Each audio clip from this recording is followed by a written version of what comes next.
When businesses come to me for digital advice, one thing I first want to know is their business model. And yes, there are many business owners who don't even know the model they operate in. And it actually affects them.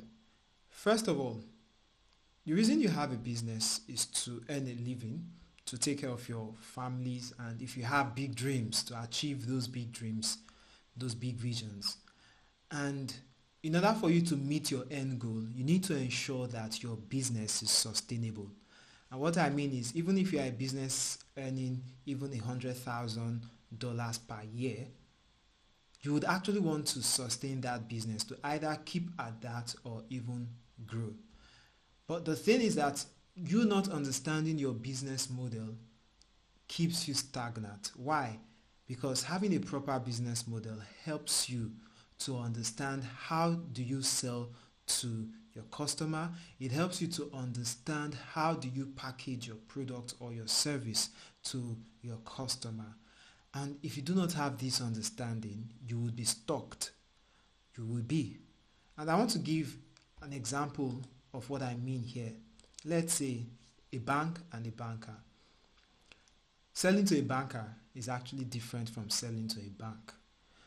Let's give an example of renewable energy, which is solar. If you are selling a solar system to a banker, what you are trying to pitch to them is saving costs on their electricity bills and even showing them the benefits of using it, the convenience, the the ease, the less worry. But when you are talking to a bank, you are not going to bring those reasons of a banker. You bring more of corporate reasons. For example, what you call sustainability, meeting their sustainability goals like ESGs, and even how they can improve workplace productivity. So now it actually demands you to study both areas. And if you are dealing with a banker, you know it straight up. In other words, you are going to sell to them immediately. And perhaps even if it takes time to be from weeks to months. But if you are selling to a bank, it would take you months or even years for you to what? To meet to an agreement. And this makes these two models different. And this is where we'll start our discussion to understand what kind of model works for the banker and what kind of model works for the bank. And so the first thing first I would really want to ask is that who are you selling to? This is very important to know who you are selling to. Why? Because understanding the differences between the bank and the banker is crucial. The bank is the B2B model. In other words, you are dealing with a business. The banker is the B2C model. In other words, you are dealing with a consumer. So B2B is business to business and B2C is business to consumer.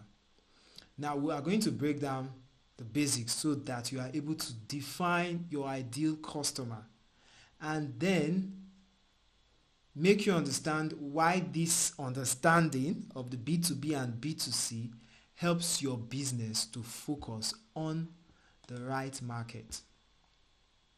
Now for the B2B model, which is selling products or services to other businesses. An example is a software for accounting. Another one is commercial cleaning services for offices. Another is a wholesaler supplying a restaurant or even a mall. And then a marketing agency that actually runs marketing services for companies. These are examples of the B2B model. And then we now have also the characteristics of this B2B model. As I was explaining with the case of the bank, you have longer sales cycles. In other words, it takes time. If you are dealing with the CEO or the MD of a bank, they have to discuss with their stakeholders, the head of department, even their investors. And the other characteristics you need to know is that they have higher order values. In other words, they spend more, they invest more. So if for example, you are selling a solar system to a banker, perhaps they are going to pay like a starting fee of maybe 2 million. But if you are dealing with that of a bank, you start thinking of even 50 million and above. And also, fewer customers are needed. It's simple why fewer customers are needed. Because the value you offer to a bank, they give you 50 million, and the value you offer to a bank are giving you 2 million. It means that you need more bankers in order for you to meet the value of a bank. So that's why you just need few customers to meet your goals. And then, as I said, the decision making involves multiple stakeholders, which then actually affect the longer sales cycles. And most importantly, relationships and trust are crucial. For the B2B space, it's not about what you sell, but it's about the value you want to deliver.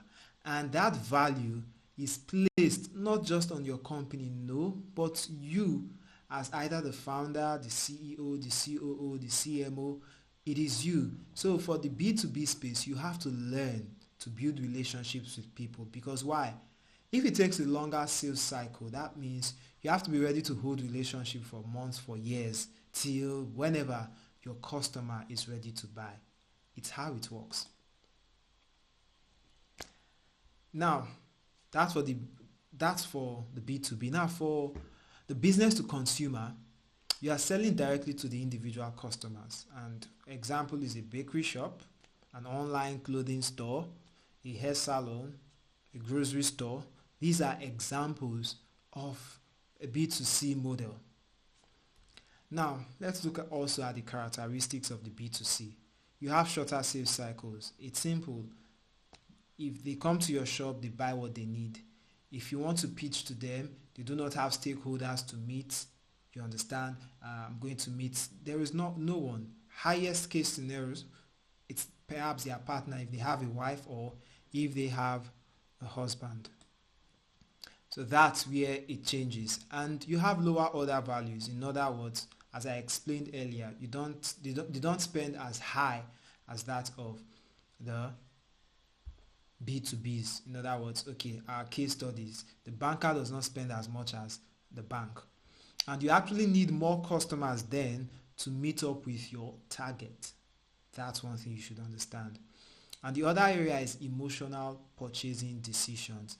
You know what? When it comes to emotional purchasing decisions, what that means is that for meeting B2Cs, you target their emotions. That's what you target, not perhaps there is no rational thing there. It's their emotion. How do they feel spending more money? For example, the bank are spending more money buying petrol when they could just invest in solar and many other emotional reasons. And then the brand perception and convenience matters. What do you mean by brand perception? For the B2C, it's not about you, but it is about your brand. So it's more or less your brand, not you. That's your corporate brand. And aside that, they want convenience. In other words, let it be easy for them to purchase or to buy your service. So it's brand perception. And then let's keep going. Why this is important. Knowing your ideal client or your ideal customer. To know them, if you've been able to establish who you are serving, through whether it's the B2B or the B2C, in order for you to know them, you have to ensure that you at least are able to answer these questions. These questions are important for you to then fully establish if you work in the B2B or the B2C. There is another one called B2B to C, which I can explain in a later class. Now, for the questions I would want you to ask, in order for you to have a sort of established understanding of your business model, these are the questions you should ask. First, who benefits from your product or service? Are they businesses or are they individuals? You should know that. And who makes the purchasing decision? Is it just someone you meet that makes the purchasing decision, or is it that the person whom you meet will have to discuss with other people? stakeholders before the decision is made. That you should know. And then pricing structure. This pricing structure is very, very important. I tell you why the pricing structure is important. It's because it's one of the factors that even helps you determine whom you are dealing with. So the higher your pricing structure, the more you know that you are dealing with businesses. So if you know that your product can be afforded by just one person, then you are more or less trying to deal with a consumer. But if you know your product, it has to be like a company because of the cost, then you are tilting towards businesses. And then the next thing is, how do you acquire customers? This is very important. If you're in the B2B space, you realize that you acquire customers by trust, by relationships. Someone referring you to somebody and somebody referring you to another person. That's for the B2B. But for the B2C, it's more or less people coming to your brand. They saw the product with someone and they want to buy from you. And that's how it works. You don't need to have a relationship with them. They just want your product or your service because they've seen it somewhere. That's for the B2C. And so if you are able to answer these 4 questions, even as someone who is just starting a business, then you are able to determine who your ideal client is. In other words, which model your business actually runs in. And the reason why this is important, especially as a small business or even anyone, is because you have a focus for success. The focus for success is so that you ensure that you do not have a divided attention that weakens your growth. What do I mean? If you are in the B2B space, you do not today try to sell to the business owner, and tomorrow you are trying to force yourself also to sell to an ordinary consumer. What happens is that you are trying to switch marketing strategies unknowingly to you, and therefore what happens is that you weaken your growth. That's what happens. And then eventually it leads to confused messaging, because today I'm trying to advertise to a consumer. Tomorrow I'm trying to advertise to a company. So there is confused messaging because the messaging has to be different. Or if you keep at one and they are trying to target the other, if you keep at B2C, you are trying to market, you have a message rather that is for B2C, yet you are also trying to force it on B2B, it will also reduce your impact, certainly. And the other thing you should then understand is that different sales cycles are needed for different strategies. Very, very important. Please, do not as a B2B business imagine that you want to make sales as quickly as possible. And do not as a B2C model think that, your customer has to make large purchases. No, it doesn't work like that. And then the last thing is, marketing channels vary greatly. It does. Let me give an example. Okay, let's say with the renewable energy and the bank and the banker. If you are dealing with the banker, you use social media like Instagram, Facebook, and as much as possible run ads. I'm getting somewhere. But if you are targeting more of companies, then you try as much as possible to use platforms where you know that company executives will always be and they can see your content and you can use it. You can build relationships also.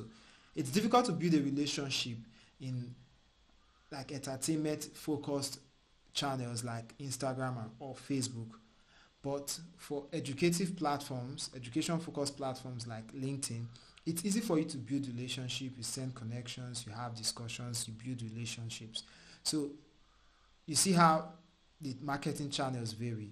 So I've seen a lot of businesses too who make the mistake forcing themselves on using the B2C strategy for a business of their own that is in the B2B space, or the B2B businesses trying as much as they can targeting the B2C, direct consumers, thinking it is them rather than them targeting their ideal clients, who are the executives, those in top roles in companies. So this is important for you.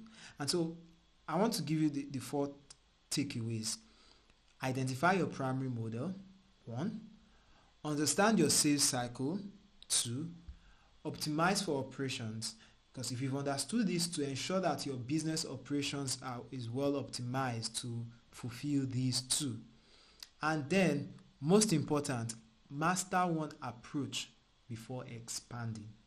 You have to master one approach before expanding. If you do not do this, what happens is that you lose your market. It's as simple as that. So, if you are just getting started, try and focus on one model and before you move to the other. And as you grow, you can then decide if you want to keep focusing on the 2, B2B and B2C, which then makes you a B2B2C business, or you may want to then focus on one. So sometimes when businesses are starting, some kind of businesses, I gave a perfect case study. The reason I gave that case study is so that I can use that as an example all through. If you are starting a renewable energy company, let's say solar installations, you have to perhaps start with both models because you do not know which model will work for you. But having an understanding of how the 2 model works helps you as you are growing to know how to create marketing collaterals to ensure that you meet these 2 individuals, or rather 2 client types. And as you see what works, then you can then focus your energy on one, either for the B2B or the B2C. And so this is it for the masterclass. We spent about 16 minutes doing this, and I hope you did learn something. And so I want you to ask your questions. If you actually do, put it wherever you find this video. If you find it on LinkedIn, YouTube, WhatsApp, wherever, you can actually ask your question, and I will do my best by God's grace to give an answer to your question. But I hope this helps. If it does help, wherever you find this, keep in touch by following me, because from time to time I'll be giving you classes that will help you as a business owner to grow better. So thank you for staying to this point, and please do not forget to share with a fellow business owner who needs this value. Thank you very much.